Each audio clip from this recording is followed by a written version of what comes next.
نبی کریم صلی اللہ علیہ وسلم سوئے یہاں تک کہ آپ خراٹے لینے لگے۔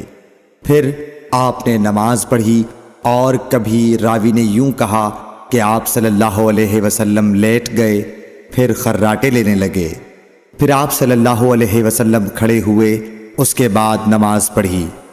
پھر سفیان نے ہم سے دوسری مرتبہ ابن عباس رضی اللہ تعالی عنہ کہتے تھے کہ ایک مرتبہ میں نے اپنی خالہ ام المومنین حضرت میمونہ کے گھر رات گزاری تو میں نے دیکھا کہ رسول اللہ صلی اللہ علیہ وسلم رات کو اٹھے۔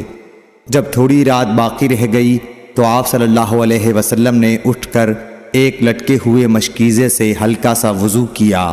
عمرو اس کا ہلکا پن اور معمولی ہونا بیان کرتے تھے، اور آپ کھڑے ہو کر نماز پڑھنے لگے تو میں نے بھی اسی طرح وضو کیا جس طرح آپ صلی اللہ علیہ وسلم نے کیا تھا۔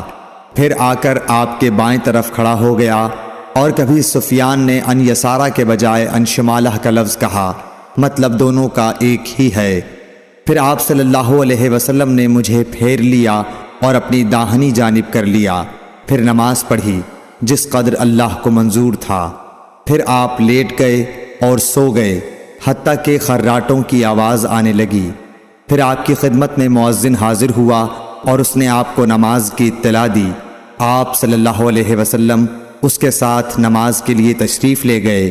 پھر آپ نے نماز پڑھی اور وضو نہیں کیا۔ سفیان کہتے ہیں کہ ہم نے عمرو سے کہا، کچھ لوگ کہتے ہیں کہ رسول اللہ صلی اللہ علیہ وسلم کی آنکھیں سوتی تھیں، دل نہیں سوتا تھا۔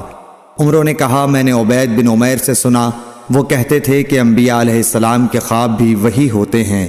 پھر قرآن کی یہ آیت پڑھی، میں خواب میں دیکھتا ہوں کہ میں تجھے ذبح کر رہا ہوں۔ صحیح بخاری حدیث نمبر 138۔